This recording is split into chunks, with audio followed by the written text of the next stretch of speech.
Jadi ulangi dulu, pengen surga? Jawab dulu dong, pengen surga. Syaratnya apa? 1, jangan takut. 2, jangan sedih. Itu aja syaratnya. Jadi kalau ada orang bilang surga itu syaratnya kudu iya kudu itu, bohong. Bohong, karena Quran mengatakan wa absyiru bil jannatil lati kuntum tuadun, surga yang dijanjikan sekarang juga aku akan berikan kepadamu andai kamu bebas dari rasa takut dan rasa sedih.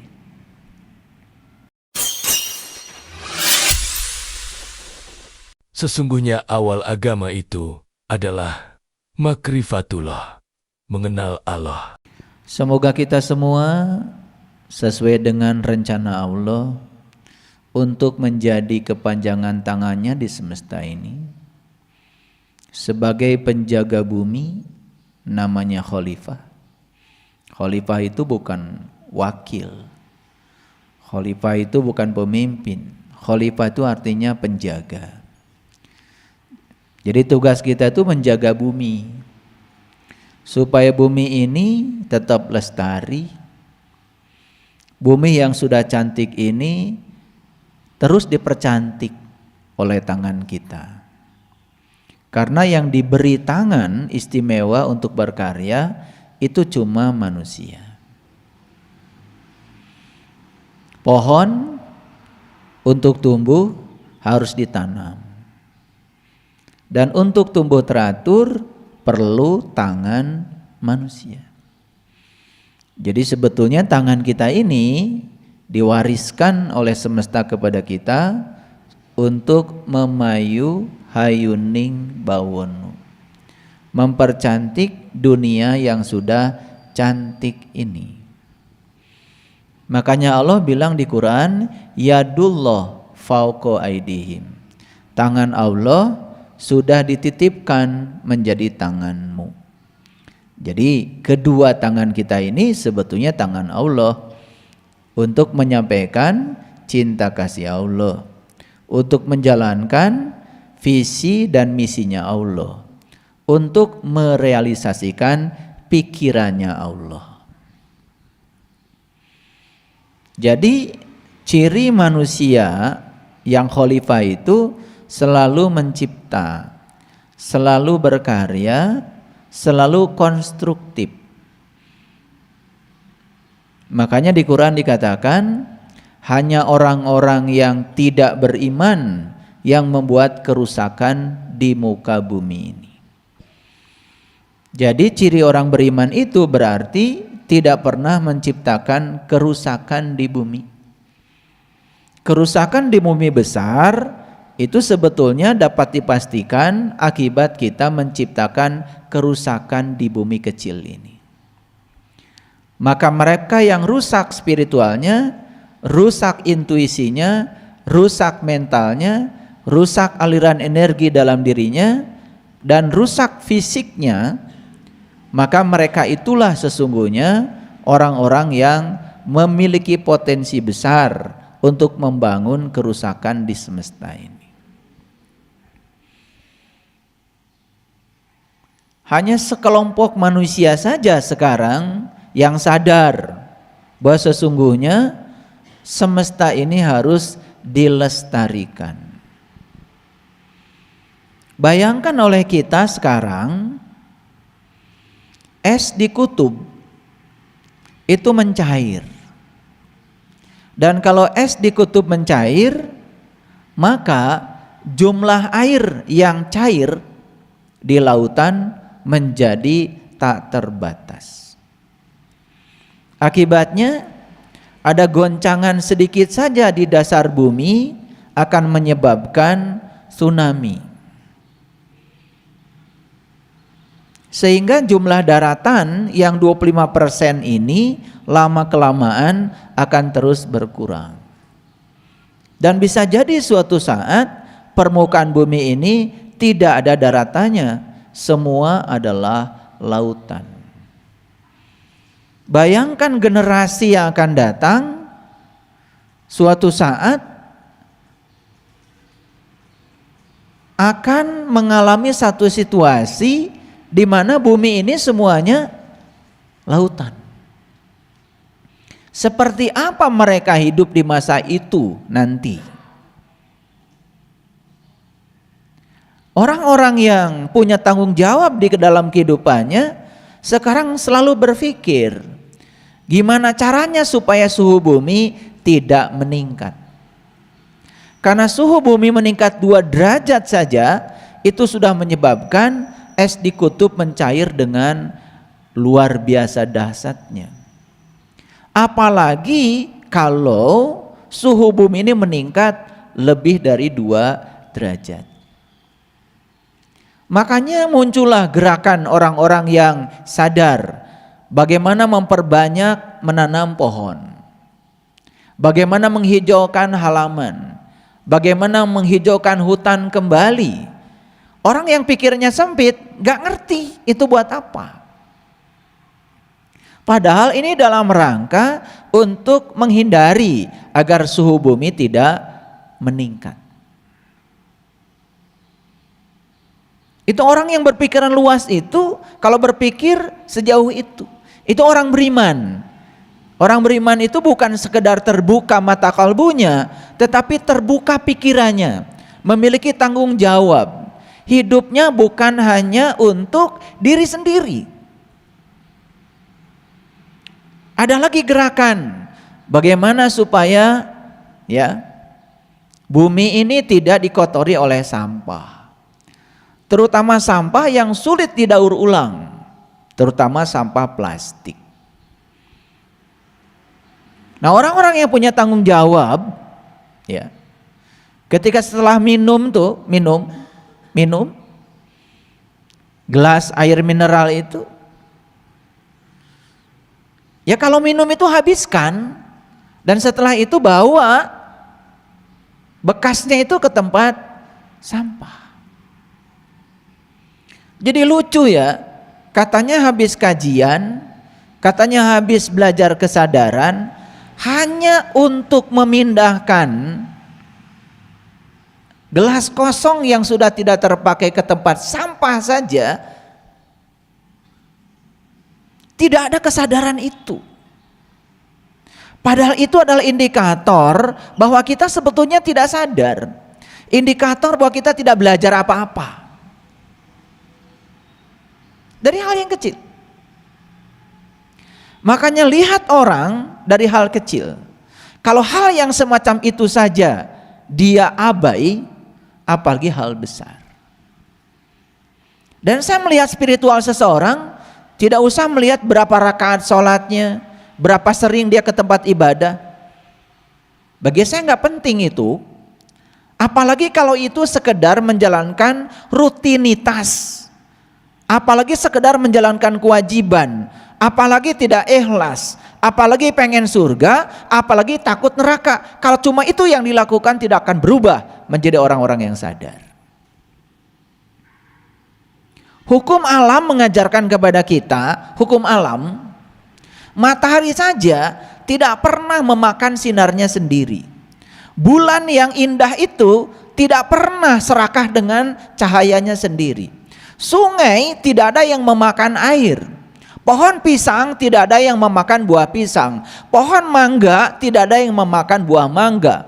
Dan semua dipersembahkan buat semesta. Itu hukum alam. Hanya manusia yang kalau menghasilkan sesuatu tidak pernah memikirkan orang lain, hanya untuk dirinya sendiri. Tapi lucunya manusia menganggap dirinya sebagai makhluk yang paling mulia dibandingkan makhluk yang lain. Setelah itu kemudian berhalusinasi, memikirkan tempat istimewa setelah kematian. Mereka saja yang berbakti untuk semua makhluk. Pohon pisang kalau ditanya tidak pernah memikirkan surga ketika dia mati. Dia menghasilkan buah, dia jaga supaya buah itu jadi sampai matang, dan setelah matang dipersembahkan semuanya buat semesta, dipersembahkan semuanya buat manusia, dan setelah dia mempersembahkan buahnya itu dinikmati oleh manusia, dia mati Dan tidak ada pohon pisang yang melahirkan buah pisang 2 kali. Hanya 1 kali. Selesai dia mempersembahkan baktinya kepada semesta, dia mati. Dan dia saat mati tidak memikirkan surga seperti kebanyakan manusia. Jadi kalau kita berpikir siapa sesungguhnya yang tidak tahu diri di semesta ini, dan siapa yang membuat kerusakan di semesta ini, tidak usah saya jawab, karena kalian sudah tahu jawabannya.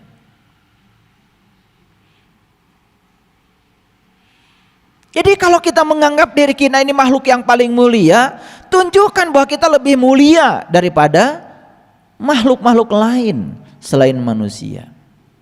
Pohon memiliki akar yang luar biasa. Dan akar tidak pernah tinggal di tempat terang. Akar tidak pernah dilihat orang. Akar tinggal di bawah tanah dalam kegelapan. Dan dia berkarya tidak ingin mendapatkan pujian. Dia berkarya tidak ingin dilihat. Padahal bayangkan kalau tidak ada akar, tidak ada buah mangga. Kalau tidak ada akar, tidak ada buah duren. Kalau tidak ada akar, tidak ada yang namanya alpukat. Kalau tidak ada akar, tidak ada satu buah pun di semesta ini. Jasa dari akar, dan akar tetap tinggal dalam kegelapan, tidak pernah mau dilihat. Semesta mengajarkan kemuliaan semacam itu, tetapi sedikit sekali manusia yang mau untuk membaca semua itu. Para sahabat, oleh karena itu beruntung sekali pagi ini saat kita bangun tidur, kita bersyukur dengan napas kita. Hari ini kita diberi hari baru oleh semesta, dan setidak-tidaknya kita selesaikan hari ini untuk menjadikan kita lebih mulia dari makhluk yang lain. Dan kesempatan untuk itu ada pada manusia. Tidak ada makhluk lain di semesta ini yang dikasih pilihan seluas pilihan yang diberikan pada manusia. Pohon pisang tidak dikasih pilihan, hanya untuk memberi. Sungai tidak dikasih pilihan, hanya untuk memberi. Manusia dikasih pilihan, karena manusia dikasih kecerdasan yang melampaui semua makhluk yang lain. Tapi banyak sekali manusia yang tidak bisa menggunakan kecerdasannya. Bahkan mengizinkan dirinya menjadi boneka yang dikendalikan oleh satu kekuatan buta. Mengizinkan doktrin dan dogma menghajar dirinya. Dipenjara oleh doktrin dan dogma yang menghajar dirinya. Lalu manusia mengizinkan dirinya dipenjara oleh pikirannya sendiri.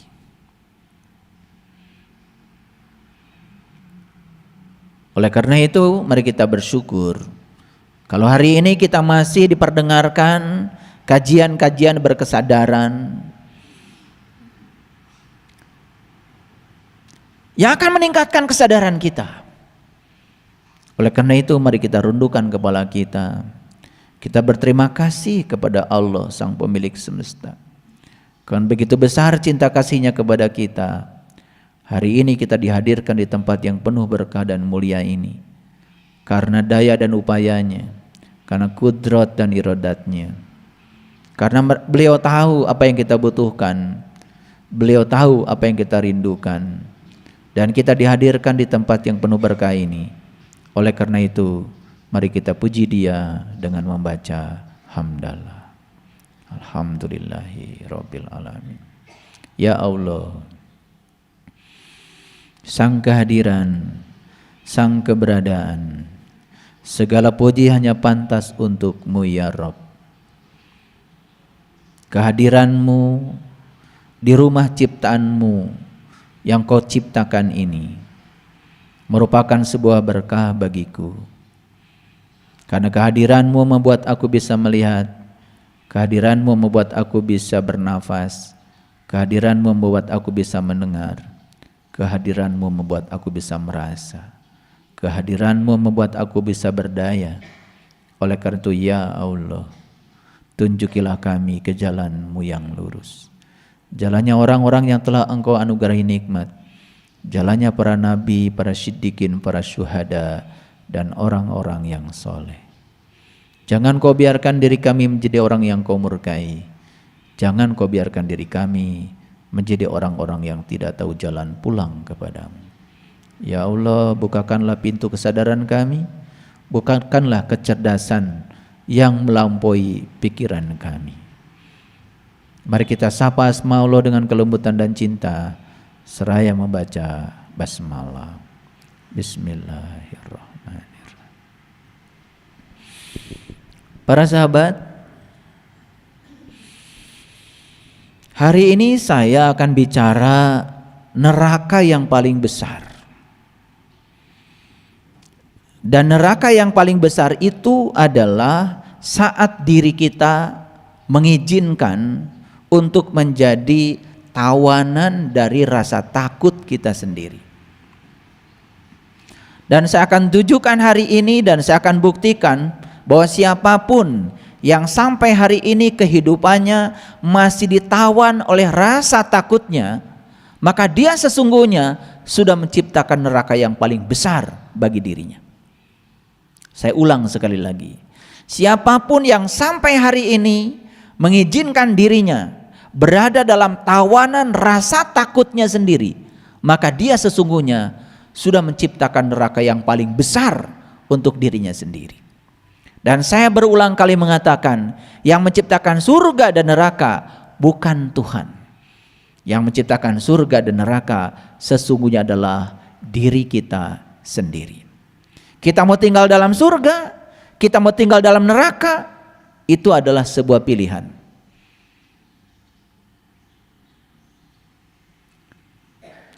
Jadi siapapun yang sampai hari ini masih mengizinkan dirinya ditawan, dipenjara oleh rasa takutnya, sesungguhnya dia sedang menciptakan neraka yang paling besar bagi dirinya sendiri. Dan itu akan saya buktikan hari ini. Saya akan buktikan dengan contoh-contoh, dan bahkan nanti saya akan banyak bertanya kepada kalian.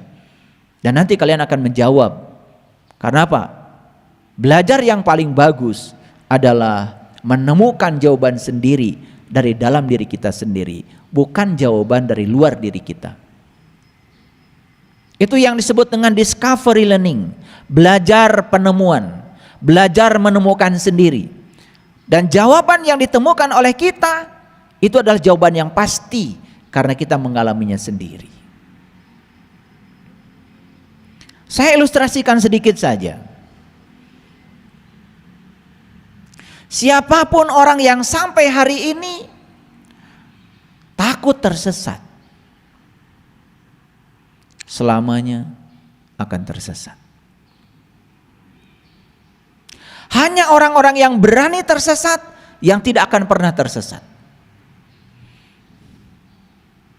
Orang yang takut pergi ke Jakarta karena belum pernah ke Jakarta, dan dia dengan ketakutannya akan memenjara dirinya di rumah, dan dia tidak akan pernah tahu Jakarta. Tapi orang yang berani pergi ke Jakarta, walaupun pertama kali dia ke Jakarta, mungkin saja dia tersesat ke tempat tujuan. Tapi jangan lupa, di jalan ada petunjuk jalan, di jalan ada orang yang bisa ditanyai, dan kalian akan sampai pada tujuan. Dan kita punya pengalaman dalam hidup, tidak pernah kita mencari alamat pulang lagi ke rumah. Sepanjang alamat itu ada, sepanjang orang yang dicari ada, pasti akan ketemu. Karena di jalan banyak orang yang bisa ditanyai.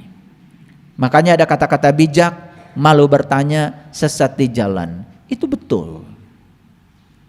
Dan siapa orang yang bertanya? Hanya orang yang punya keberanian untuk keluar dari rumah. Dan mereka yang takut untuk keluar dari rumah tidak mungkin bertanya. Bukankah kita bertanya tentang alamat yang kita cari? Bukan di rumah, bukan? Kan di jalan saat kita tersesat. Justru ketika tersesat, di situ kita akan bertanya.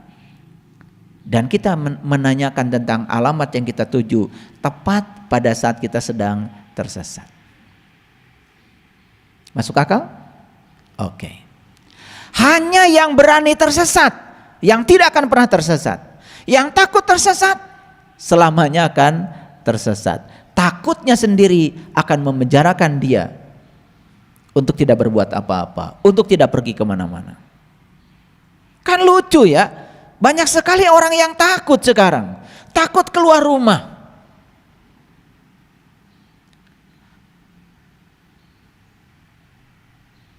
Takut ketabrak mobil, takut kehujanan, takut sakit, mau bisnis takut gagal, mau ngasih orang takut kurang duitnya, mau belajar dengan saya takut sesat, lalu menilai saya tanpa bertemu dengan saya. Lucu, banyak yang menilai saya, ketemu aja belum, nanya saja tidak, ujug-ujug mengatakan saya salah. Dengar kajian saya tidak, mengalami tidak, tiba-tiba menjustifikasi orang dengan pandangan sendiri, ini salah. Dan orang yang sudah mengatakan dari jauh ini salah, sepanjang hidupnya tidak akan pernah bisa berdiskusi dengan saya. Dan tidak pernah tahu apa yang saya ajarkan, karena sudah tertutup. Makanya di Quran Allah mengatakan hidayah itu kunci utamanya adalah kemampuan untuk mendengar perkataan orang lain. Alladzina yastami'unal qaul fayattabi'una ahsanahu ulaika hadahumullah ulaika hum ulul albab. Bahkan siapapun yang sudah dapat hidayah, dia akan diantarkan oleh hidayah pada dimensi spiritual baru yang bernama ulul albab. Apa ulul albab itu? Ulul albab itu adalah orang yang bisa mengingat Allah berdiri, duduk dan berbaring. Berarti ulul albab adalah orang yang sudah menjadi ahlul bait. Orang yang sudah memiliki jati diri, orang yang sudah menemukan jati dirinya karena sudah bertemu dengan jati dirinya yang sejati. Maka dia bisa mengingatnya. Dan kunci untuk menjadi ulul albab adalah hidayah, dan kunci hidayah adalah telinga. Alladzina yastami'unal qaul, kemampuan memasangkan telinga. Dan orang-orang yang takut tidak mungkin memasangkan telinga. Belum apa-apa sudah menjas, belum apa-apa sudah menyalahkan. Makanya saya sengaja membuat satu judul kajian di YouTube, kelompok manusia yang tidak bisa ditolong. Dan siapa kelompok manusia yang tidak bisa ditolong? Adalah orang yang sombong, yang menutup diri dari pendapat orang lain, yang menutup diri dari kritik orang lain, yang merasa diri paling benar, merasa diri paling soleh, merasa satu-satunya dia yang paling selamat di semesta ini, dan kemudian menyalahkan pihak lain. Gak peduli orang lain belajar apa, dia tidak mau tahu, tertutup pikirannya pada orang lain. Dan orang yang tertutup pikirannya sama saja seperti dia terjun payung dan parasutnya tidak terbuka, nyungsep. Makanya siapapun orang yang tertutup pikirannya dan kemudian menutup pikirannya dari pandangan orang lain, nyungsep. Persis seperti orang yang terjun payung kemudian parasutnya tidak terbuka, gak bisa mengendalikan. Makanya dia bisa nyungsep, hancur lebur kehidupannya. Itulah orang-orang yang dalam bahasa psikologi disebut mental blocking. Jadi sudah ada blok, sudah ada cover, sudah ada tutup. Itulah yang disebut dengan orang kafir. Jadi orang kafir itu bukan orang yang berbeda keyakinan dengan Anda, tapi orang kafir itu sesungguhnya mungkin juga bisa jadi Anda yang menutup diri terhadap pandangan orang lain. Kafir kan dari kata cover itu kan tutup. Makanya kan kita harus belajar dari sisi etimologi, dari sisi bahasa. Apakah ketika kalian takut ada di sini? Mereka yang takut tidak ada di sini. Dan saya berulang kali mengatakan, kalian belajar dengan saya itu berisiko, karena akan jadi cerdas. Itu risiko yang paling berbahaya, belajar dengan saya. Begitu belajar dengan saya, kalian akan jadi sadar sekaligus menjadi cerdas. Gak apa-apa, karena bahaya belajar dengan saya. Bahayanya belajar dengan saya, kalian jadi terbuka dan cerdas. Bahkan lebih bahaya lagi, karena kalian akan mentertawakan diri kalian sendiri. Karena hidupmu terlalu habis mentertawakan orang lain, merasa diri paling benar, merasa diri paling soleh. Kalau sudah pakaian kayak gini, kalian itu mulai menjas orang. Orang lain rambutnya keluar 1 lembar aja udah langsung neraka. Karena rambutmu rapih ke dalam semua. Begitu? Baik, kita masuk ke topik kita. Itu baru judul. Seperti biasa, saya bicara judul dulu supaya semuanya clear. Ini akan kita bicarakan. Ya. Dan kompetensi yang sedang saya bangun adalah satu. Kalian setelah belajar dengan saya hari ini bebas dari tawanan rasa takut. Itu yang mau saya bangun. Baik, kita mulai dari satu ayat dalam Al-Quran. Dan ayat ini sangat luar biasa.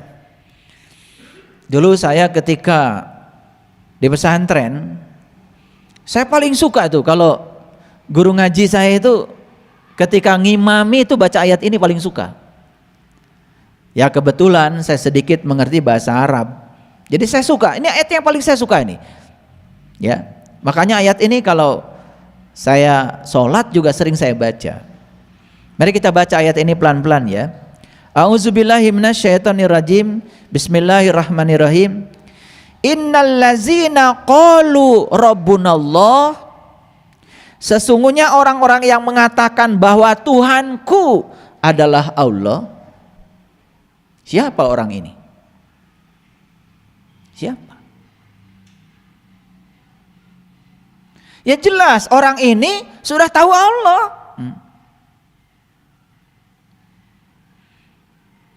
Karena orang yang belum tahu tidak mungkin mengatakan Tuhanku adalah Allah. Nah banyak yang sembarangan. Gak tahu tapi ngaku-ngaku tahu. Ayat ini mengatakan innal ladzina qalu rabbunallah, sesungguhnya orang-orang yang mengatakan Tuhanku adalah Allah. Udah pancek, sudah kenal kepada Allah, sudah liko kepada Allah, sudah manunggal bersama Allah. Karena tidak mungkin orang-orang itu bisa mengatakan kalau tidak mengalami. Orang-orang yang berani mengatakan tidak mengalami, menurut saya itu sudah kurang waras. Bayangkan ada orang yang sampai hari ini belum merasakan rasanya gula, tapi berani-berani ceramah tentang gula. Waras nggak? Ada orang yang sampai hari ini belum merasakan rasanya garam, tapi berani membuat pelatihan tentang rasa garam. Waras nggak? Izin bicara itu hanya diberikan Allah kepada mereka yang sudah mengalami. Ini ada orang Majalaya nih. Di mana Majalayanya? Ibun, pasti lewat jembatan kuning toh? Bagus nggak jembatan kuning? Bagus. Suka berfoto nggak di sana? Suka. Ada apa saja di sana? Ada badut, ada robot, betul nggak? Ada jurang. Kenapa saya bisa cerita? Loh saya juga sering lewat situ. Kalau mau pulang kampung, saya bisa cerita karena saya sudah mengalami. Coba tanya orang yang belum pernah ke sana, ditanya jembatan kuning, nggak ngerti. Ngerti maksud saya? Nah. Jadi oleh karena itu di Quran surat terakhir, coba lihat. Quran surat terakhir itu ada perintah kul. Coba, kul huwallahu ahad. Kul a'udzu birabbil falaq. Kul a'udzu birabbin nas. Coba tangkap dengan cerdas. Kenapa 3 surah terakhir kok kul semua? Karena kul itu kan perintah. Perintah dari yang memerintahkan kepada orang yang sudah mengalami. Kan harapan Allah kita sudah mengalami Al-Fatihah, sudah mengalami Al-Baqarah, sudah mengalami Ali Imran, sudah mengalami An-Nisa, sudah mengalami Al-Maidah, sudah mengalami semua, puncaknya adalah kul. Dan kenapa Nabi Muhammad meletakkan 3 surah terakhir itu pakai kul semua? Itu tidak mungkin tidak ada saintifiknya, tidak mungkin tidak ada alasan ilmiahnya. Ada orang tua ya, anaknya minta piknik ke taman safari, Kemudian orang tua malah marah. Uang dari mana? Nyolot. Anaknya minta piknik ke Taman Safari, dia nyolot. Uang dari mana? Tetapi besok-besoknya anaknya disuruh cerita. Coba, Taman Safari menurut kamu bagus nggak? Waras nggak orang tua model gini?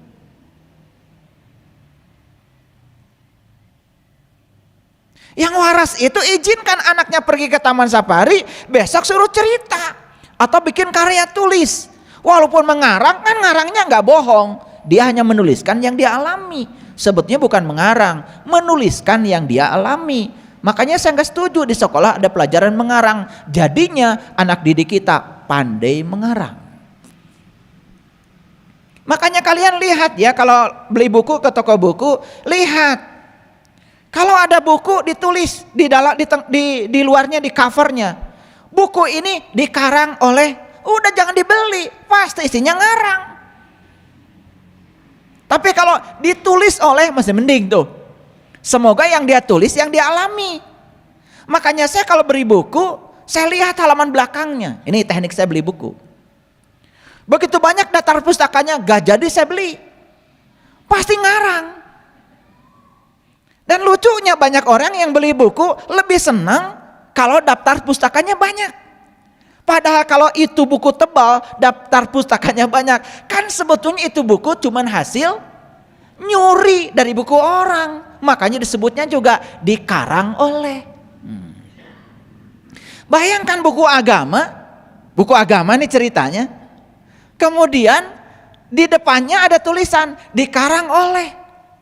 Bayangkan kalau agama ngarang, isinya apa? Isinya kan halusinasi. Tapi kalau ditulis oleh, kan agak lumayan, walaupun masih ngarang. Ini ngerti nggak saya bicara? Ini saya mau terus terang aja. Coba renungkan kata-kata saya dengan kecerdasan. Saya sedang berpikir kewarasan ini, supaya kalian waras. Makanya 3 surah terakhir semua kul. Artinya apa? Artinya Nabi Muhammad berharap kita sudah mengalami Al-Fatihah, bukan hafal. Sudah mengalami Al-Baqarah, bukan hafal. Sudah mengalami Ali Imran, sudah mengalami. Karena yang mengalami boleh cerita. Yang gak ngalamin suruh cerita kan ngarang isinya. Paham maksud saya? Bisa bedakan. Ini orang ngarang atau cerita yang sebenarnya. Bisa bedakan? Bisa. Makanya disitulah kita harus punya filter. Mana bohong, mana kebenaran. Karena yang kebohongan kalau diulang berkali-kali, lama-kelamaan juga dianggap kebenaran. Betul nggak?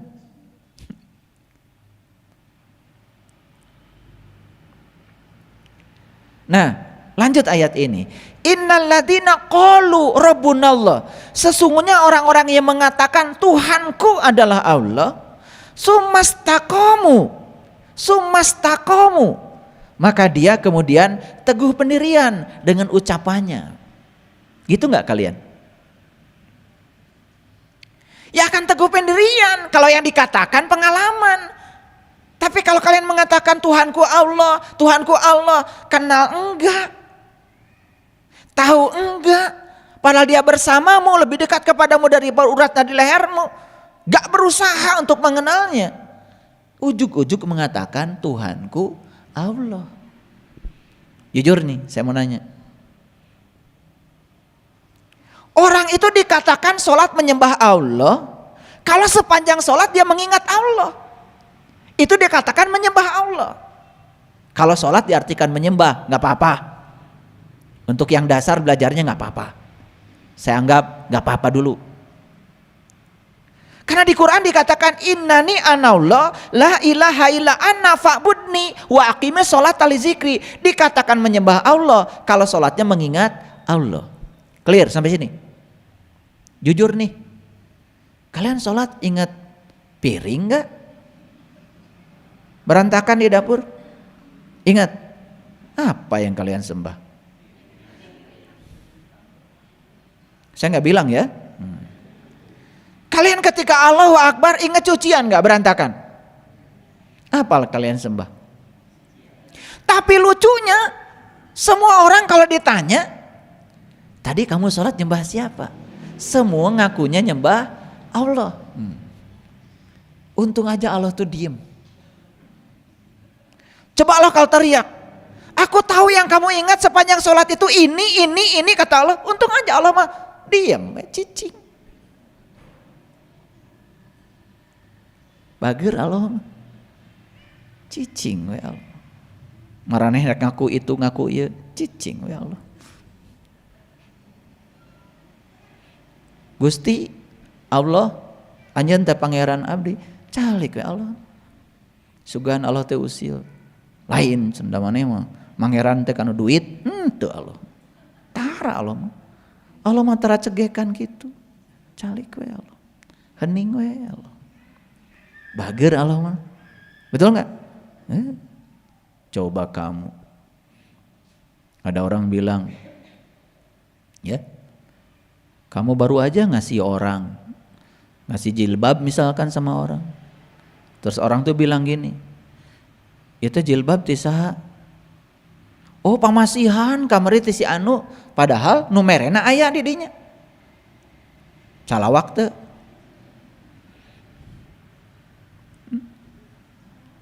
Oh pasti. Gak tahu terima kasih. Saya yang ngasih. Yo pasti gitu kan. Itulah bedanya kita dengan Allah. Allah mah calik. Ngerti maksud saya? Innal ladzina qalu rabbunallah tsumma istaqamu. Teguh pendirian itu akan muncul kalau kita sudah mengalami. Tatanazzala alaihimul malaika, maka akan muncul dalam dirinya malaikat. Apa malaikat? Malaikat dari kata malak, milik, malakaini, malaikatun. Artinya adalah karep, tekad. Sering kan ngomong malaikat tapi gak ngerti kalian? Itu ngasal aja. Nanti suatu saat saya bahas malaikat yang 10. Itu semua ada dalam diri kita. Sudah lihat belum? Pelajarannya cuma ngapalin dari kecil. Betul nggak?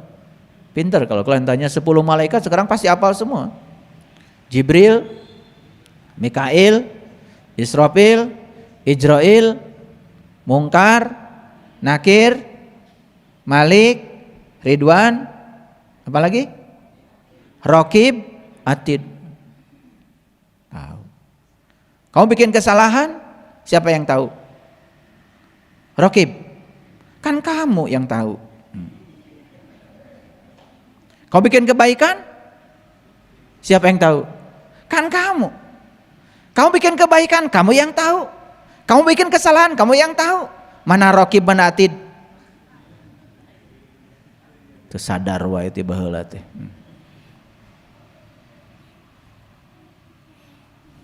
Kamu ngasih sesuatu pada tetangga, siapa yang tahu? Kamu. Kamu pelit ke tetangga, siapa yang tahu? Kamu. Siapa yang tahu? Kamu. Siapa yang mencatat amalmu? Ya kamu. Tahu sekarang Raqib? Masih bingung? Udah kalau gitu nanti aja. Daya ngaji teh tara aya bukurna. Hafalkeun wae. Hafalkan semua. Oh, itu udah 10 kalau pelajaran agama. Kalau gurunya yang lain, kalau guru saya masih 0. Kalau saya yang ngajar agamanya, mana buktinya? Pasti saya tanya. Kalau belum sampai bukti, belum bisa membuktikan, 0 kalau dari saya. Buat apa hafal? Hafal tuh nggak penting, ya. Nggak penting, karena dalam teori kognisi hafal itu adalah level kognisi yang paling dasar, paling rendah. Menghafal, memahami, menerapkan, menganalisis, mengevaluasi, baru mensintesa. Nah, itu baru keren. Menghafal itu level kognisi yang paling rendah itu, ya, belum apa-apa. Udah biarkan aja. Gak ribut dia. Dia pengen ngaji. Semoga dia sempurna nanti.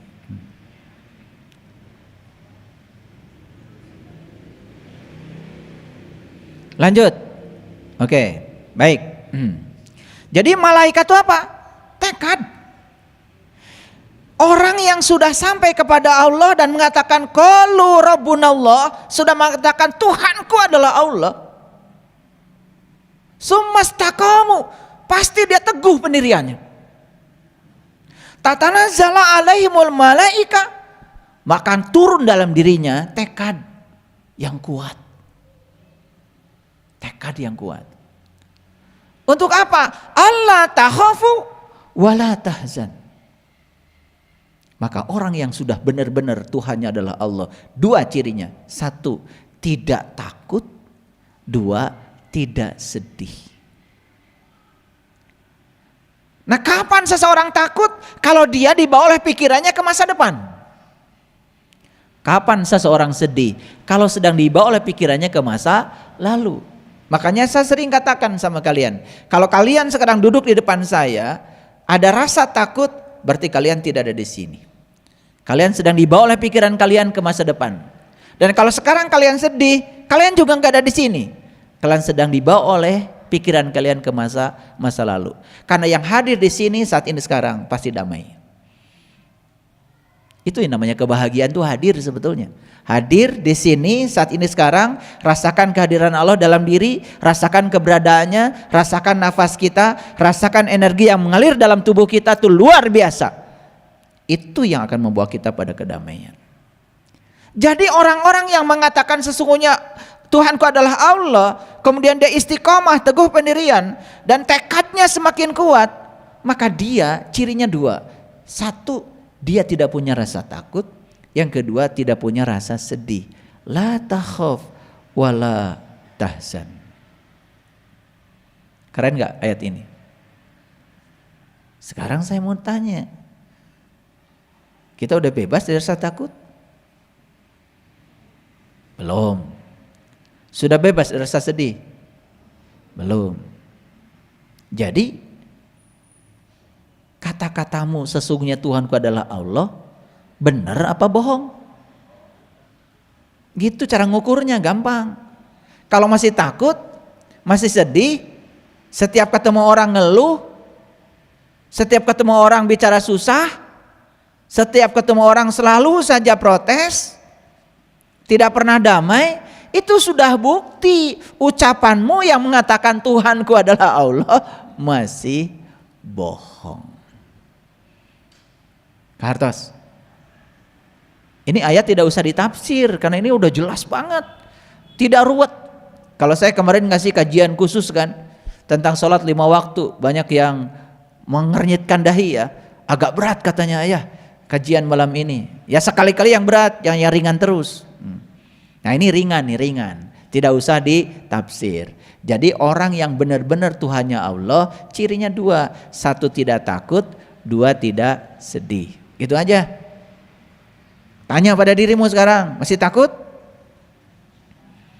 Makanya ada seorang seniman, dan saya setuju dengan kata-kata beliau, menghina Allah itu tidak usah kau menginjak-injak kitab sucinya, gak perlu. Khawatir saja tentang hari esok, itu sudah menghina Allah. Kan yang suka membuat kita takut itu besok kan? Padahal besok kalau masih hidup akan diperlakukan seperti sekarang. Hari ini pun kemarin kan dikhawatirkan. Betul? Pernah mengkhawatirkan hari ini?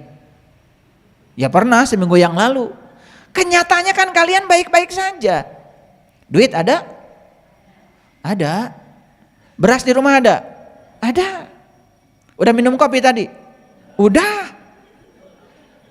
Terus apa yang mau dikhawatirkan? Betul nggak? Baju masih dipakai kan? HP ada kuotanya?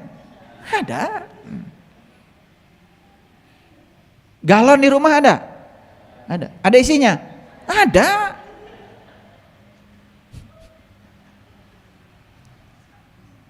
Ngerti maksud saya?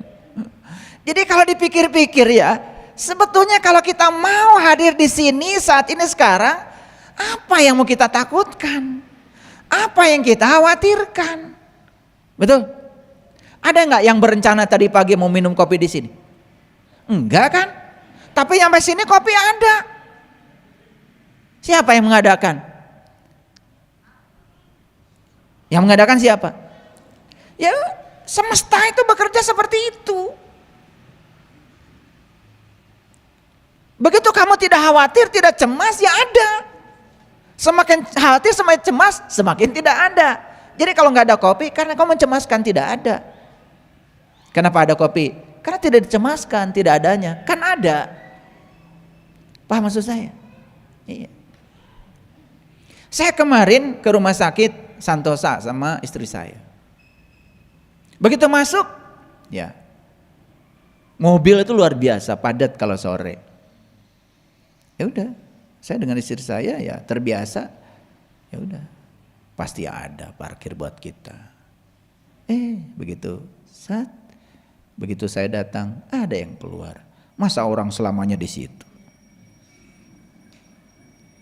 Dan pas banget gitu, pas dia keluar, saya masuk. Udah, dapat parkir yang nyaman. Nah, orang-orang yang susah dapat parkir karena sejak awal sudah berpikir saya nanti susah dapat parkir, takut nggak dapat parkir, semakin nggak dapat. Ini yang ringan-ringan dulu supaya gampang. Jadi kalau orang sudah mengatakan Tuhanku adalah Allah, cirinya cuma dua, gak takut, gak sedih. Maaf ya kalau saya meragukan kalian. Maaf. Karena setiap ketemu yang diceritakan tuh ketakutan aja. Betul nggak? Iya.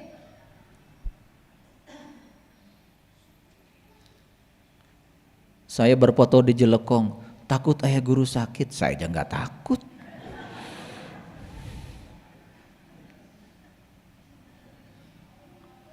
Jalan buat Jelekong, takut nggak ada biayanya, saya aja nggak takut. Makanya kenapa saya turun tangan? Karena saya nggak takut.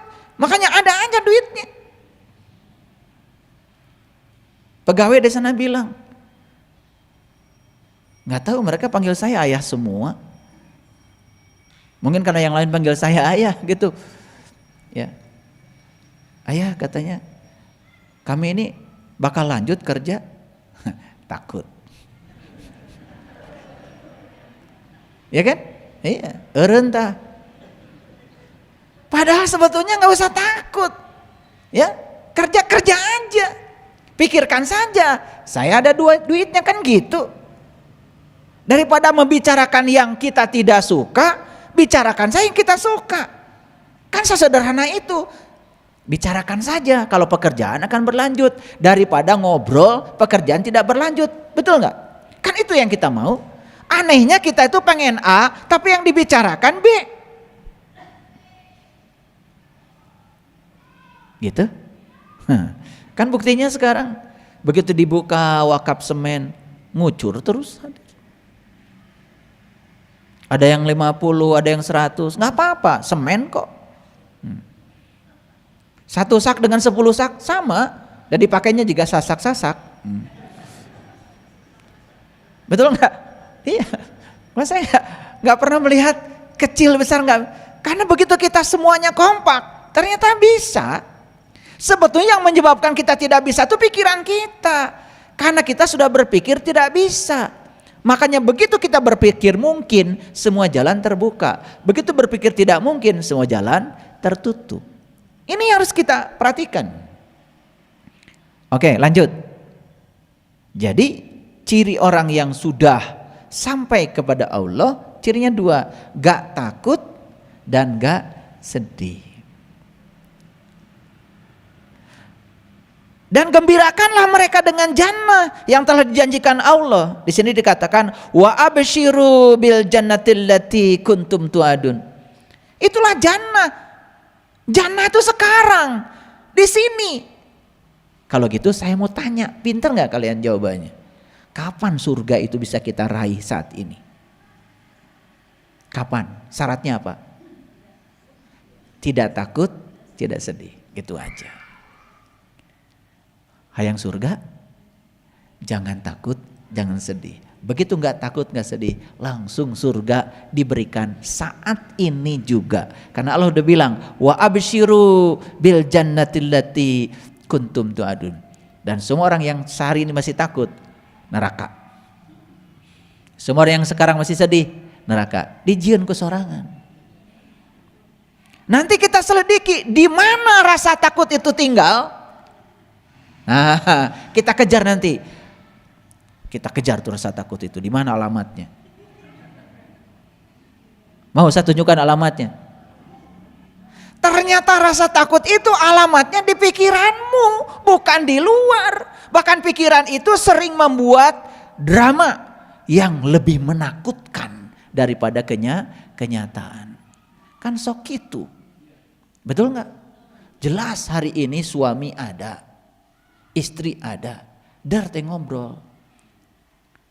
Pah, lamun ibu maut, tuh pipaseun teh. Iya, apalagi ditanya, "Pah, mun ibu maut ke, papa nikah deui moal." Pipaseun, padahal kenyataan hirup keneh eta teh. Itu kan sebetulnya di pikiran. Makanya coba hindari pipaseun.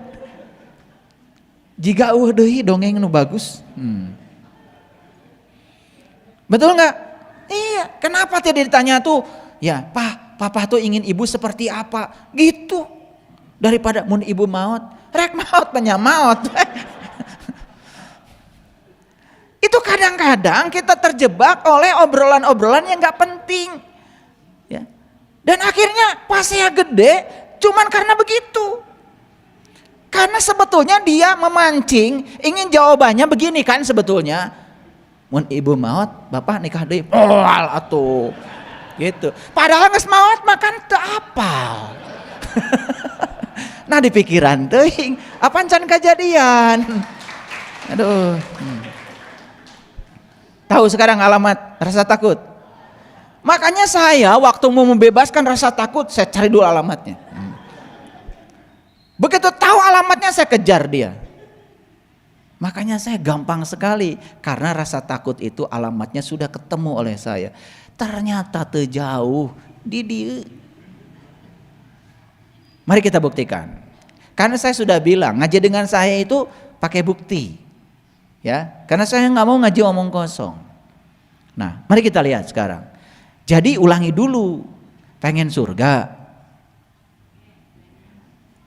Jawab dulu dong, pengen surga.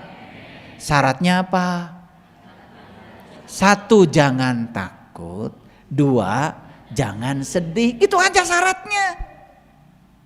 Jadi kalau ada orang bilang surga itu syaratnya kudu iya kudu itu, bohong.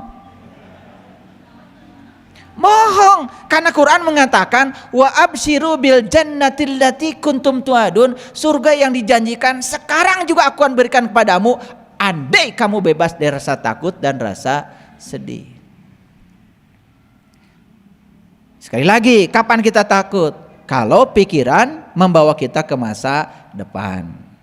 Kapan kita sedih? Kalau pikiran kita membawa ke masa lalu. Makanya hadir saja di sini saat ini sekarang eta surga teh. Hese ngaji surga tiba heula teu apal-apal. Jaga deui surga teh, jaga deui. Surga mah ayeuna. Syaratnya cuma 2, tidak takut dan tidak sedih. Nah, sekarang gimana caranya supaya kita tidak takut? Gimana caranya supaya kita tidak sedih? Paham ya? Caranya sederhana. Selalu membawa pikiran kita ke sini, saat ini, sekarang. Makanya masa depan itu tidak ada. Besok itu tidak ada. Buktinya apa? Naik angkot. Ada tulisan, hari ini bayar, besok gratis. Isuk naik angkot deui. Bayar henteu? Tuh. Kan isuk teh eueuh. Supir angkot ditanya, "Nah, Pak Mayor, kan hari ini." "Oh, berarti gratisnya besok." "Iya, besok." Besok naik angkot deui. Nah apa bayar? Kan ayeuna mah. Ayeuna. Isuk gratis mah. Betul. Gitu aja.